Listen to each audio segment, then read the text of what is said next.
우리 구약성경 출애굽기 28장 40절부터 43절까지 말씀을 보겠습니다.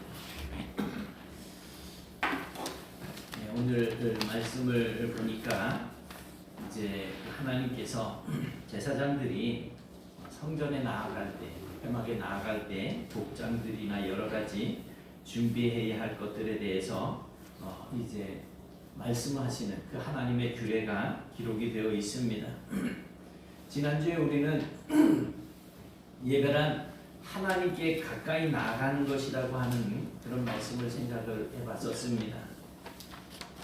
이 예배라고 하는 이 말을 한자로 기록을 하면 이제 예절을 가리키는 예자 그리고 절한다라고 하는 이 글자 두 자가 합쳐져서 예배라고 이렇게 쓰여지고 있습니다. 그렇다면 우리가 하나님 앞에 가까이 나아가고자 할 때는 우리가 준비되어져야 할 것이 무엇이 있느냐 하면 바로 예절이라고 하는 것입니다. 그럼 어떻게 준비하고 나와야 하나님에 대한 예절에 맞는 것일까? 여기에는 이제 우리의 이 마음, 내면적인 준비뿐만이 아니라 또 외형적인 준비도 꼭 필요한 것을 오늘 본문을 통해서 볼 수가 있습니다. 어떤 극단적인 사고방식을 가진 사람들은 아니 마음이 중요한 거지 껍데기가 뭐 그렇게 중요하냐고 그렇게 말할 수 있습니다. 그러나 내용물이 중요하면 반드시 격식에 맞는 그런 어떤 외형도 필요합니다. 껍데기가 왜 중요하냐고 그렇게 말을 하는 사람은 만약에 본인이 정말 사랑하는 사람을 만나서 그 사람과 사귈 때에 그 사람의 어떤 겉모습, 얼굴 안 볼까요? 분명히 볼 거예요.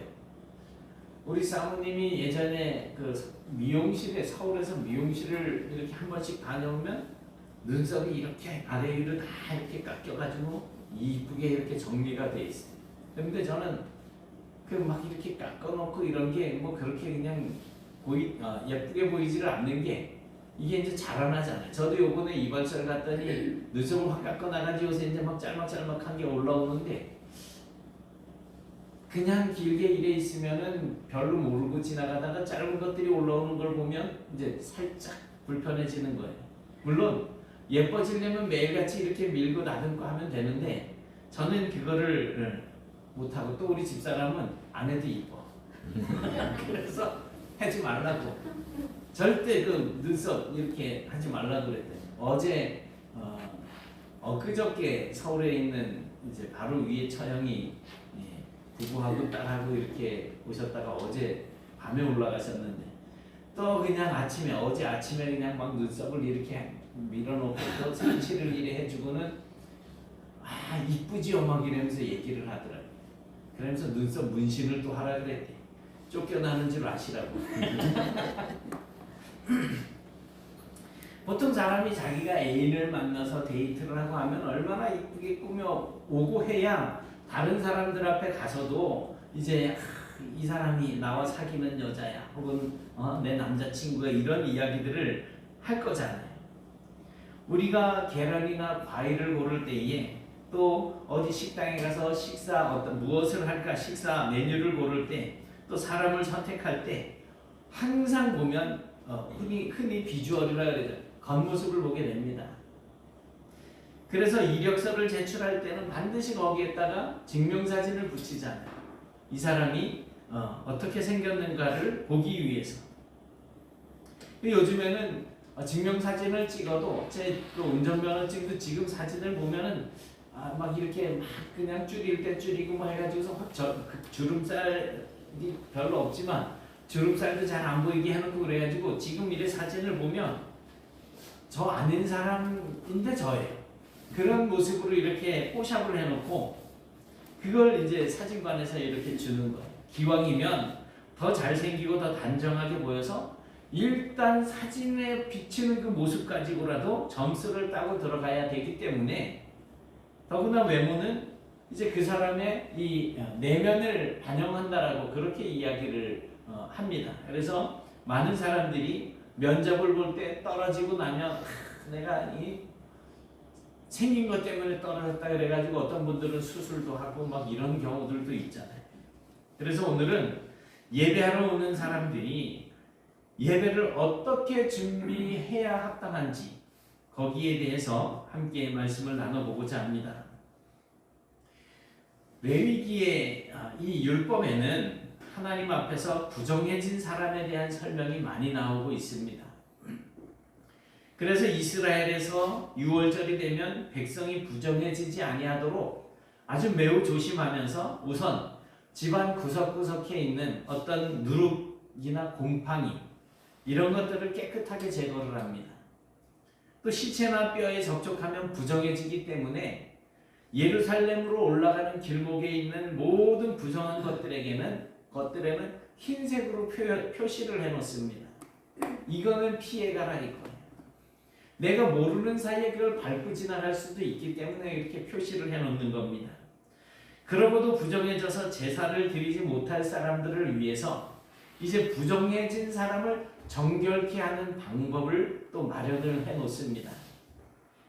그것은 이제 성경을 보면 붉은 암송아지가 나와요. 이 붉은 암송아지에 또 백향목과 우슬초와 또 홍색실을 태워서 만든 잿물을 그 사람에게 뿌려가지고 사람을 정결케 합니다. 뼈를 밟았든 시체를 만졌든 이미 부정해진 사람에게 물 한 방울 뿌리는 게 뭐가 그렇게 중요하겠어요. 그럼에도 불구하고 그 의식을 통해서 그 사람이 정결하게 되어진다라고 하고 그렇게 정결해진 상태에서 하나님을 예배하도록 하나님께서 규례를 정해 주신 것입니다. 그렇다면 새 언약의 시대, 이 신약의 시대를 살고 있는 성도가 구약의 백성들의 이런 방식을 다 배워서 적용할 필요가 있을까? 그럴 필요는 없다고 하더라도 그 법의 정신을 이어서 정말 나 자신을 깨끗하게 해서 하나님 앞에 예배하러 나오는 것이 중요하다라고 하는 것입니다. 그래서 부모님 세대의 성도들은 평소에는 새벽 기도를 못 나오더라도 주일에는 새벽 기도를 꼭 나와서 그렇게 기도하고 예배를 준비하는 이런 모습들을 가지기도 했었습니다. 그래서 목사님들도 예전에는 평소엔 못 나와도 주일 새벽엔 꼭 나오세요. 예배하기 위해서 당신들의 어떤 한 주일의 삶을 한번 정리하시고 그리고 예배 시간에 참석하세요. 이런 식으로 강조를 했었습니다. 여러분, 이 주일 예배는 우리가 정말 빠르면 금요일부터는 준비를 하셔야지 돼요. 하나님께 드릴 헌금도 미리 정성껏 준비하시고 또 마음도 준비하고 자세도 준비해야지 됩니다. 어떤 분들은 예배 시간에 오셔서 주무시는 분들 계시잖아요. 안 주무세요? 안 주무신대요. 어떤 분들 보니까 눈 동그랗게 뜨고 주무시던데 아무리 이거 말씀을 전해도 반응도 없고 아멘도 없고 자는 거하고 뭐 다를 바가 있어요. 네가 뭐라고 얘기하는 날 끝까지 쳐다볼까 이러면서 그냥 저는 눈이 동그랗게 안 돼가지고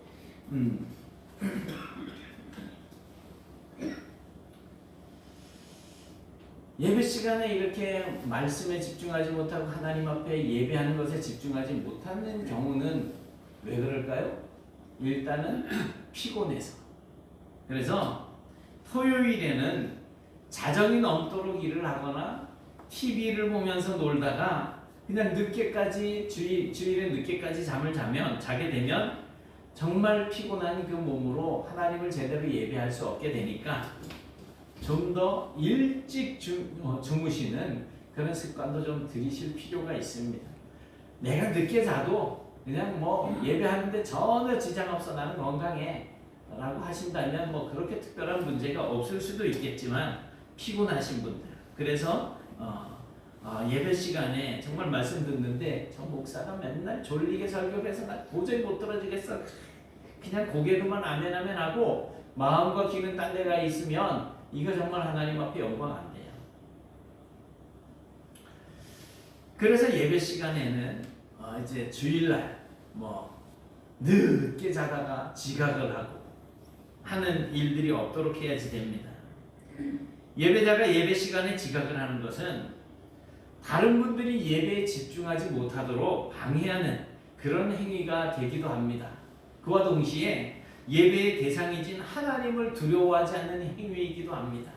어떤 분들은 꼭 5분씩 늦는 분들이 있고 어떤 분들은 꼭 3분씩 늦는 분들이 있어요. 5분, 3분 일찍 나오시면 되는데 꼭 그 시간에 나가게 되는 게 습관이 그렇게 들어서 그래요.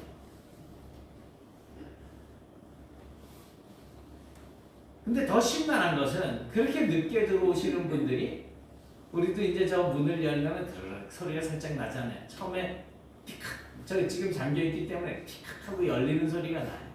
그리고 스르륵 열려요. 근데 우리 교회는 아직 그런 분들은 제가 이제 잘 확인을 못했는데 어떤 분들은 그렇게 늦게 들어와서 특히 목사님들도 노회 때나 뭐 예배가 되고 있는데 늦게 들어오면서 오랜만입니다 이러면서 예배하는 시간 이게 가장 뭐 합당한 모습인가요? 예배하는데 막 악수하고 오랜만인데 앞사람 어깨까지 건드려가지고 아이고 뭐 오랜만에 뵙습니다 이런 이야기들을 하는 분들도 계셔요. 예배가 예의를 갖추어서 하나님을 경배하는 시간인데 그 예배에 지각을 한다면 하나님 앞에 전혀 예의가 없는 거예요. 오늘도 우리 장로님 목사님 이러셨는데 저를 하나님 앞에다 높이지 말라 그랬잖아요. 차라리 백승열 목사가 설교할 때 차라리 그렇게 하셔도 괜찮습니다. 하나님 앞에 예의를 갖추자는 거예요. 하나님 앞에. 보통 저는 이제 어렸을 때 그렇게 배웠어요. 그래서 저는 그게 옳다라고 생각을 하는데 뭐 예를 들어서 군대에서 뭐 상관하고 이렇게 같이 이야기를 하고 있는데 이 사람보다 계급이 낮은 사람이 지나갈 때는 눈을 돌려서도 안 돼요. 그리고 그 사람 아이고 충성 뭐 이렇게 인사를 해서도 안 돼요. 이 사람을 무시하는 행위인 거예요. 우리 그렇게 배웠잖아요. 어른하고 대화할 때 이제 이분보다 좀 어리거나 좀 이렇게 직급이 낮은 사람에 대해서 이야기할 때는 아유 저분께서가 아니고 누가라고 이야기를 해야지 맞잖아요. 그렇게 이야기들을 했었어요. 그것이 어떻든지 간에 사람들끼리는 혹시 그렇더라도 하나님보다 높으신 분은 계시지 않으니까 우리가 하나님 앞에 예배할 때는 최선을 다해서 정말 예의를 갖출 필요가 있습니다. 그래서 어떤 교회는 이렇게 예배가 시작이 되면 문을 확 걸어 잠그는 그런 교회도 있어요. 우리 노회에도 어느 목사님이 그런 말씀을 얼마 전에 하시더라고요. 한 2달 전에 들었는데 우리는 예배 시간에 문 잠깁니다. 못 들어옵니다. 이러시더라고요. 야 그렇다. 예전에 조만식 장로님이 이제 제자 주기철 목사님을 교회로 이렇게 이제 청빙을 하셨잖아요. 이제 뭐 그냥 자식 같은 그런 목사님이 설교를 하는데 조만식 목사님이 장로님이 좀 늦게 들어오셨어요. 이제 그때는 뭐 공신인지 모르지만 신발을 이렇게 벗어서 신발장에 딱 올려놓으려고 그랬는데 조만식 장로님 그 자리에 그냥 그대로 서 계세요. 그래가지고 그냥 공신 들고 1시간 동안 뭐 예배 끝날 때까지 예배했다는 그런 예화도 있습니다.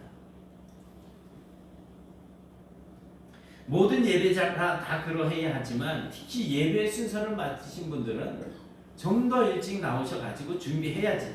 미리 와서 기도하시고 또 필요한 준비물들이 있다면 챙겨가지고 정해진 시간, 정해진 자리에 앉아서 기다려야지 됩니다.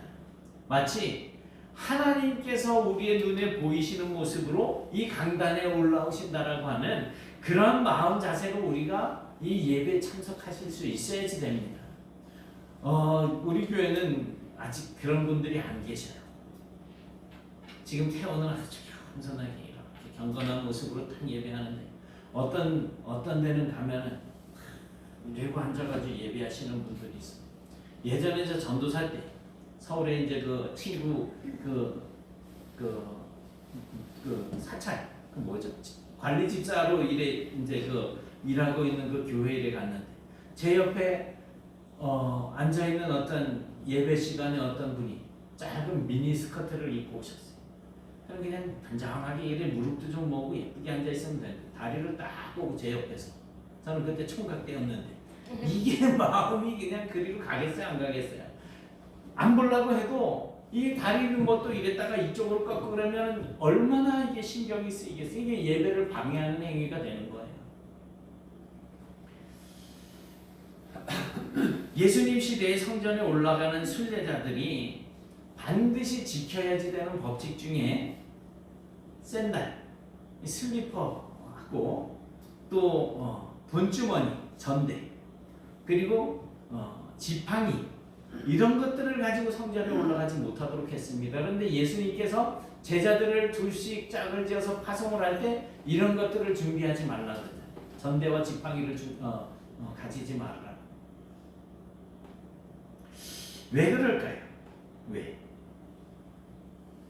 그런 것들은, 이런 것들은 다 여행을 떠날 때 필요한 것들이죠.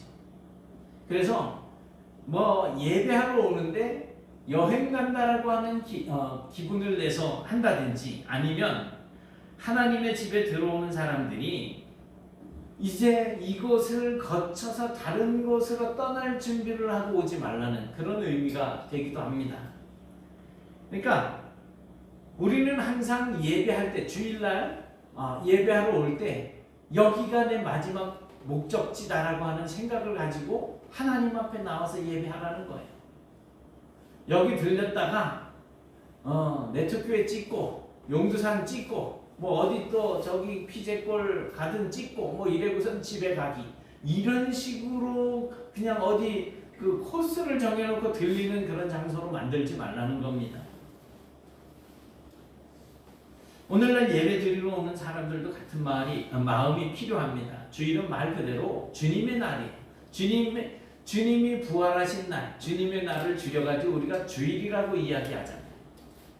그러니 그저 우리가 이곳에 와서 하나님께 얼굴도 딱 찍고 어디 다른 데로 가려고 오는 그러한 마음 자세로 예배하러 오는 것은 올바른 예배자의 자세가 아니라는 겁니다. 어떤 날을 잡아서 애인과 데이트 약속을 했어요. 그러면 우리가 그 애인을 만나고 데이트하기로 약속한 그 날은 어떻게 하나요? 그 애인과만 시간을 보내려고 계획을 짜고 다 할 거 아니에요? 극장을 가든 식당을 가든 어디 가가지고선 재미있는 구경을 하든 모든 코스가 그 애인과 함께 있는 시간으로 그렇게 짜여지잖아요. 데이트하러 가는데 식사 약속을 해놓고 가서 그러면 식당 가서 1시간 동안 식사해야지, 이런 마음을 가지고 어느 식당을 예약을 해놓고 갔어요. 밥 딱 먹고 시간 다 됐네, 그럼 빠이빠이 이래고 헤어지는 분이 있으세요? 정말 바쁜 일이 있어서 내가 특별히 이번에는 바빠서 가야 되니까 오늘은 여기까지만 하자 이래고선 헤어진다면 혹시 몰라도 그런 식으로 데이트를 하려고 하는 분들은 없을 거예요. 가끔 이제 어떤 성도들이 주일날 너무 예쁘게 막 머리도 고데를 싹 해가지고 막 그냥 이리저리 예쁘게 이렇게 차려가지고 이제 또 뭐 옷도 정말 예쁘게 잘 차려입고 올 때가 있어요. 그래서 저분이 오늘은 정말 은혜를 많이 받으셨구나, 하나님을 잘 예배하기 위해서 정말 준비 많이 했구나 라고 생각을 했는데 알고 보니까 예배 마치고 결혼식장 가려고, 이런 경우들이 있잖아요. 어떤 성도는 굉장히 편하게 입고 나옵니다. 알고 보면 예배 잠깐 들렸다가 친구들 만나서 등산 가려고, 그런 분들도 계셔요. 이렇게 예배를 마치고 어디론가 가려고 하는 사람이 정말 온전한 마음으로 예배를 할 리가 없잖아요. 약속 시간 됐어요. 친구하고 만날 시간이 됐어요. 결혼식 시간이 됐어요. 이 정 목사님 눈치 없게 설교도 됐다 길게 하네. 그 설교 마치고서는 기도하는데 벌써 다다다닥 빠져나가 부산하잖아요. 막 그럴 때는. 어떤 경우는 목사님 축도 끝나기도 전에 벌써 빠져나가는 그런 분들도 계시고, 예배에 집중하기보다 예배 시간 내내 그저 내가 마치고 갈 장소, 그리고 마치고 만날 그 사람들에 대해서만 집중하게 된다면 온전한 모습으로 하나님을 예배할 수 없으니 그것은 하나님 앞에 예의가 아닌 거예요. 그러니 여러분, 오늘부터 이제 예배하러 오실 때는 이것이 마지막 목적지로 정해놓고 그렇게 예배하러 오십시오. 또 한 가지 예배를 위한 중요한 준비는 복장입니다. 어떤 모임에 갈 때면 오늘은 무슨 옷을 입고 가야 격식에 맞을까? 그 옷을 준비하기 위해서 고민을 합니다. 그래서 결혼식장에는 화려하고 나도 예쁘게 보이고 싶어가지고 또 막 꾸미고 가기도 하고, 장례식장에 갈 때는 우리나라는 언제부턴가 검은 양복에 검은 넥타이 이래 해가지고선 또 가잖아요. 어떤 모임에서는 연말에 이렇게 어떤 모임, 송년 모임을 하기 위해서는 올해는 어떤 드레스 코드로 어떤 옷들을 입고 이러한 옷들을 입고 오십시오라고 그렇게 알려주기도 합니다. 그러면 그 모임에 참석하는 사람들은 그 모임의 컨셉에 맞게 그렇게 의상을 입고 갑니다. 그런데 만약 그날에 그 어떤 의상을 입어야지 된다라고 하는 그 코드를 알지 못하고 그냥 엉뚱한 옷을 입고 가게 되면 그 장소에서는 예의가 어긋난 그런 모습이 되는 거예요. 사실 어떤 모임에 참석했을 때 정장 이렇게 딱 정장을 하고 갔는데 다른 분들이 다 편안하게 그렇게 옷을 입고 오면 혼자 튀어서 미안하기도 하고, 또 어떤 모임에 참석할 때는 편안하게 입고 갔는데 다른 분들은 다 정장을 하고 와서 이래 입는 모습을 보면 나만 무례한 것 같아서 미안하게 되는 그런 경우도 있기도 합니다. 그런데 사람과 사람 사이에서도 이러한 예의와 격식이 중요하게 여겨져서 그렇게 고치고 맞추려고 하면서 하나님 앞에 예배하기 위해서 준비되어지는 과정 속에서 이런 것들이 무시되어진다면 참 이거는 하나님 앞에 불경한 거죠. 불경. 고린도전서 13장에서 사랑은 무례히 행하지 않는 것이라고 이렇게 말씀을 하고 있는데, 상대방을 사랑한다라고 한다면 그 사람에게 나를 맞추기 위해서 최대한의 예의를 갖추어야지 맞습니다. 사람과 사람 사이에도 그렇다면 사람과 하나님 사이에도 당연히 그런 예의가 필요하죠. 그래서 이제 제사장들이 성전에 올라갈 때 차려입어야지 되는 그 복장들은 우리가 오늘 말씀을 통해서도 이 성경을 통해서도 잘 알 수가 있습니다. 성전 시대의 제사장들은 자신들의 외형적인 모습이 다른 이스라엘 백성들에게 모범이 된다라고 하는 사실을 알았습니다. 그래서 자기들의 그 복장을 세심하게 하나님의 말씀에 따라서 규제를 했습니다. 제사장들은 머리 상태와 몸의 청결 상태, 그리고 옷을 입는 방법들과 또 말투까지, 그리고 걸음걸이와 얼굴 표정 하나까지도 정말 세심하게 신경 쓰면서 살았습니다. 제가 그렇게 하지 못해서 죄송스럽기는 하지만 머리카락은 너무 짧거나 너무 길어서도 안 됩니다. 그리고 옷 냄새는 항상 단정해야지 됐고 항상 청결을 유지해야 했습니다. 제사장들의 복장은 속바지, 그리고 겉옷, 그리고 허리띠, 모자, 요 네 가지. 그러니까 지금 모자 이 두 번처럼 이렇게 쓴 저거 모자와 그 다음에 겉옷과 허리띠, 그리고 안에 이제 속바지는 제단으로 올라갈 때 돌 계단 위로 올라가는데 하체가 비춰지면 안 되기 때문에 속바지까지 그렇게 입도록 하신 것입니다. 그런데 미시나라고 하는 문헌에 의하면 만약 제사장들이 이 중에 하나라도 제대로 갖춰 입지 않았다거나 아니면 모자가 삐뚤어지고 뭐가 삐뚤어지게 입고 제사를 진행하게 되면 그때 드려진 모든 제물, 제사가 무효가 된다는 거예요. 그래서 혹시라도 의복을 제대로 갖추어 입지 않은 제사장이 이제 눈에 띄면 성전의 관리 제사장들이 그를 끌고 가서 성전 밖으로 불러서 매로 때릴 정도였다고 합니다. 그만큼 하나님 앞에 제사할 때 똑바로 해야지 된다는 거예요. 오늘날 예배드리러 교회 나오는 사람들은 그래서 복장에도 신경을 좀 써야지 됩니다. 그리고 태도에도 신경을 써야지 됩니다. 물론 예배가 겉모습만 잘 차려입는다고 되는 것도 아니죠. 그렇다고 아무렇게나 차려입고 예배를 드려도 된다는 이야기도 아닙니다. 겉모습은 우리의 속마음을 드러내는 그러한 표현입니다. 그러므로 하나님을 예배하는 사람들은 마음으로 또 하나님을 예배하는 모습을 갖추었다고 한다면 겉모습도 거기에 걸맞는 그러한 예의를 갖추는 것이 필요합니다. 항상 양복과 같은 그런 정장을 입으라는 말씀은 아니에요. 정장이 없는 분들도 있을 수 있잖아요. 하지만 하나님을 향해서 예의를 갖출 수 있는 옷이라고 한다면 정성을 다해서 입으라는 것입니다. 정성을 다해서. 기왕이면 깨끗하게 빨아서 깨끗한 옷으로 입고 나와서 정말 지난주에도 말씀드렸지만 그 천지를 창조하신 그 하나님을 우리가 만나는 시간이에요. 항상 만나고 있지만 하나님 앞에 예배하는 시간이란 말이에요. 그런데 대충 꾸며가지고 나오는 거는 하나님 앞에 예의가 아니라는 것입니다.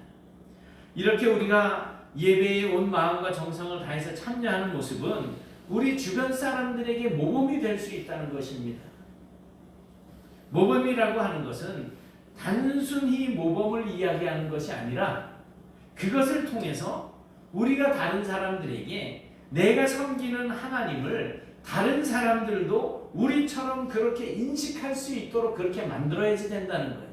우리가 하나님을 알기를 우습게 알고 우리가 하나님 앞에 예의를 지키지 못하는데 다른 사람들이 어떻게 하나님 앞에 예의를 지킬 수가 있겠어요? 그렇다면 성전시대의 제사장들처럼 오늘날 이 세상 사람들에게 하나님을 경외하는 모습을 보여주어야지 될 사람들이 누굴까요? 첫째는 바로 모든 성도들, 우리들입니다. 성도들은 우리가 섬기는 하나님이 존경과 경외를 받으셔야지 될 분이라고 하는 사실을 세상 사람들에게 보여주어야 할 의무가 있어요. 이건 의무에 반드시 지켜야지 되는 거예요. 만인 제사장이라는 말이 있잖아요. 이 말은 종교 개혁 시대에 등장한 말인데 모든 성도는 이 세상에서 살 때 제사장적인 기능을 갖는다는 의미입니다. 원래 제사는 제사장들이 집례를 했잖아요. 백성들이 제물을 가지고 오면 그 제물을 잡아서 하나님께 바치면서 제사를 드렸습니다. 그러다 보니 중세시대의 만인 제사장설의 핵심은 이제 사제는 사라졌다. 이제 그때 당시에는 천주교, 카톨릭이 이제 저거니까 사제는 사라졌다라고 하는 의미로 하는 말은 아니라는 거예요. 사제든 백성이든 모두가 다 누구나 다 하나님 앞에서 하나님의 백성, 하나님의 사람이라고 하는 의식을 가져야지 된다는 거예요. 그래서 하나님을 모르는 세상 사람들이 우리를 보면서 우리 하나님은 존경을 받으셔야 할 분이라고 하는 사실과 또 어떻게 경외를 받으셔야지 되는지를 우리가 친히 저들에게 모범을 보이라는 거예요. 보여주어야지 된다는 거예요. 그리고 두 번째는 이 모범을 보여야지 될 사람들은 또 목회자들이죠. 예수님이 공동체 안에서 일반 성도들에게 하나님을 섬기는 모범을 보일 수 있는 사람들은 이제 제사장들로 세운 것처럼 목회자들이 그 본이 돼야 된다는 거예요. 하나님께서 목사를 선택해서 세워주신 것은 단순히 교회를 운영하고 설교만 하라고 세워주신 것은 아니에요. 목사의 더 중요한 역할은 성도들이 하나님을 경외하고 또 그 하나님의 말씀, 하나님의 뜻에 대해서 배울 수 있도록 하게 해주신 거예요. 그러므로 예배를 집례하는 목사와 또 모든 순서를 담당하는 그 순서자들은 모든 예배의 모습들 가운데에 정중하게 하나님만을 예배하는 그러한 모습을 보여주어야지 된다는 거예요. 핸드폰 다 꺼 놓으셨어요? 전화 오면 다 꺼내가지고 여보세요? 이래가지고 막 들고 나가고 그러시지 않으셔요? 정말 바쁜 일이 있어서 이거는 정말 안 받으면 안 된다 뭐 이럴 때는 무음으로 해놓든지 진동도 옆에서 신경 쓰일 수 있으니까 뭐 그렇게 하고 조용히 그냥 조용히 아무도 모르게 바쁜 일이 있을 때 뒤에 앉아 계셨다가 조용히 나가서 전화 받고 들어오시고 뭐 할 수는 혹시 있겠지만 이 예배는 하나님께서 받으신다라고 하는 사실을 우리가 안다면 정말 조심해야지 됩니다. 의복을 정중하게 갖춰 입어야지 되고 말과 행동과 심지어는 태도까지도 모범이 되어야지 됩니다. 요즘 옷을 편하게 입고 예배를 드리는 것이 이제 신세대의 사고방식이라고 해서 벌써 뭐 한 20, 30여 년 전부터 이제 예배 시간에 목사님들이 청바지에 티셔츠를 입고 설교를 하는가 하면 그런 분들이 계셔요. 외국에서부터 그걸 딱 보고 와가지고 야 이거 신선한데 해가지고 우리나라에 와서도 그렇게 하는 분들 계세요. 어떤 분들은 목사님들이 뭐 머리에 염색을 했다고 잘못된 거는 아닌데 염색을 노란데 끝에다가 빨갛게 하고 찢어진 청바지 새빨간 티를 딱 입고 올라와가지고 예배를 집례한다고 하는 그런 분도 계셔요. 하지만 그것은 성도들에게 하나님은 이렇게 해도 예배를 받으시는 분이라고 하는, 우리가 하나님 앞에 무례해도 하나님은 그래도 우리의 예배를 아무 말 없이 예배를 받으시는 분이시라고 하는 사실을 가르치는 것과 다를 바가 없죠. 그러나 그렇지 않습니다. 하나님이 나무나 돌로 만들어 놓은 우상이 아니시잖아요. 인격이시란 말이에요. 우리가 대통령을 만나러 간다고 한다면 그렇게 청바지 쩍쩍 찢어진 거에다가 맨살 다 드러내놓고 뭐 그냥 새빨간 티셔츠 그냥 대충 입고 머리 노랗게 물들인 끝에다가 시뻘겋게 포인트를 주고 그렇게 대통령 만나러 갈 사람 몇 명이나 있을까요? 하물며 하나님 앞에서 예배하는 자들의 마음이 어떨까요? 하나님은 인격이시기 때문에 우리가 드리는 마음과 우리가 하나님 앞에 드릴 때의 이 예배의 모든 태도를 다 보신다는 거예요. 그러므로 목사와 예배 모든 순서를 맡은 자들 그리고 예배하는 모든 예배자는 사람 앞에서 갖추는 예절 그 이상으로 하나님 앞에서 준비되어져야지 됩니다. 예배는 예배입니다. 예배는 전능하신 하나님을 높여드리는 행위예요. 죄를 미워하시는 하나님 앞에서 내가 죄를 묻혀가지고서 설 수 없다라고 하는 사실을 기억하고 가급적이면 하나님이 받으실 수 있는 그런 예배자의 모습으로 서기 위해서 나를 자꾸 청결하게 하는 그런 작업이 필요한 그런 시간입니다. 그렇기 때문에 두려움으로 하나님을 공경하는 시간이 되어야 하기도 합니다. 예배는 예배하는 자가 최고로 높으시고 존엄하신 분, 전능하신 하나님 앞에 서는 시간입니다. 그러므로 예배를 집례하는 자들은 그 하나님 앞에서 스스로 조심할 필요가 있습니다. 예배에 참석한 모든 성도들이 하나님을 올바르게 예배할 수 있도록 이끌어가는 그 역할에 충실해야지 됩니다. 목사뿐만이 아니라 모든 예배자는 하나님을 섬기는 모습을 다른 사람들에게 보여주고 또 가르치는 그런 제사장적인 역할을 감당하는 사람들입니다. 만약에 그러한 사명들이 우리에게 없다면 예수님께서 너희는 나가서 복음을 전하라고 명령하지 않으셨을 거예요. 그러므로 예배하는 우리는 나의 일반적인 삶, 또 옷차림, 행동, 주변 사람들하고의 관계에서 제사장적인 그 역할을 잘 수행하고 있는지 점검을 해보셔야 됩니다. 세상 사람들이 나를 보면서 하나님을 정말로 섬길 만한 분이라고 칭찬을 할 수 있는 그런 예배자들이 되시길 바랍니다. 세상 사람들이 내특교회 다니는 저 사람 보면 나도 예수 믿고 싶어져. 하나님은 살아계신 게 분명해. 이런 어떤 칭찬을 받는 삶을 살아야지 된다. 전에도 말씀드렸지만 저희 서울에 있을 때 무당이 될 뻔했던 집사님이 계시는데 저희 교회 와서 이제 서리 집사가 되셨어요. 근데 어느 날인가 와가지고 앉아서 설교를 하는데 막 눈물을 막 흘리고 있어요. 예배를 마쳤는데 이제 그래 물었어요. 왜 그랬냐 그래. 왜 목사님은 나만 잘못했다 그랬니? 내가 언제 집사님 잘못했다 그랬어요. 자꾸 설교 시간에 내 얘기만 하던데요. 내가 오늘 아침에 남편 바가지 긁은 건 어떻게 알아가지고 자기가 집에서 남편 바가지 긁은 걸 제가 어떻게 알겠어요.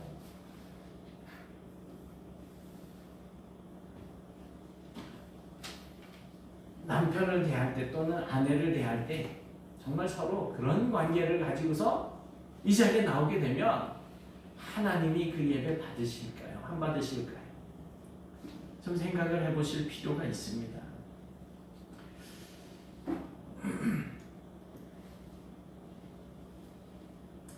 오늘부터라도 이제 우리가 정말 하나님 앞에서